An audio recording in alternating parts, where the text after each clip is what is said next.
মা মা, তোমার হাতে ওটা কি? ও চকলেট বার। মাত্র একটা? এটা কার জন্য মা? শাইনি না আমার জন্য? আমার জন্য। না, আমার জন্য। আচ্ছা দাঁড়াও, আমি ঠিক করব এটা কাকে দেব। কিন্তু আমি তোমাদের বলেছিলাম না খেলনা আলমারিতে রাখতে। কিন্তু তোমরা এখনো কাজটা করোনি। আমরা পরে করব মা, আগে তুমি আমাদের চকলেট দাও। আমাকে দাও। না, আগে বসো আর এই গল্পটা শোনো, তারপর দেখা যাক চকলেটটা কাকে দেব। ইয়ে, গল্প শুনবো।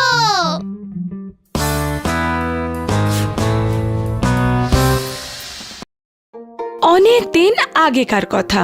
একটা খুব পরিশ্রমী মুরগি ছিল, তার দুটো ছোট ছোট বাচ্চা ছিল, জ্যাকি আর জনি। একদিন মুরগিটা কেক বানাবে বলে ঠিক করলো। তোমরা কি জানো, আজ আমি তোমাদের জন্য কেক বানাবো। খুব মজা হবে। এখন আগে আমাকে গিয়ে জিনিস আনতে হবে, দুধ, ময়দা আর চিনি আর ডিম, অনেকগুলো জিনিস। ঠিক আছে মা, তাড়াতাড়ি এসো। আমি যাব তোমার সাথে। সত্যি? তুমি তো খুব ভালো ছেলে জনি।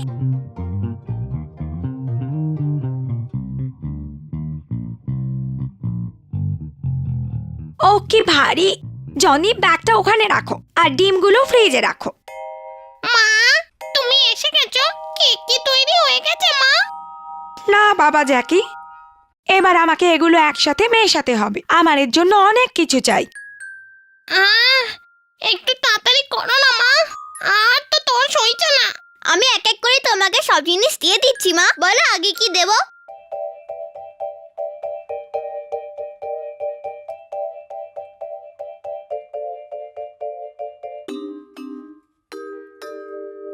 এবার আমরা এটা ওভেনে ঢোকাবো।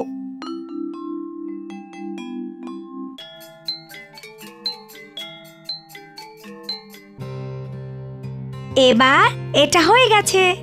ওটা বাইরে বার করতে আমি সাহায্য করছি মা। না বাবা, দরকার নেই, এটা খুব গরম, এটা আমিই করব। কেক এবার তৈরি হয়ে গেছে, এবার খাওয়া যাক। এবার আমি এই কেকটা কাটবো। এটা তোমার জন্য জ্যাকি, আর এটা তোমার জন্য জনি। কিন্তু মা, আমারটা এত ছোট পিস কেন? জনির পিসটা তো এত বড়।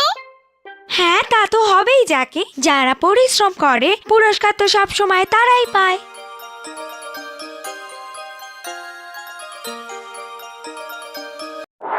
তাহলে যদি তোমরা কাজ শেষ করতে আমাকে সাহায্য না করো, আমি তোমাদের কোনো পুরস্কার দেব না। আমরা বুঝতে পেরেছি মা।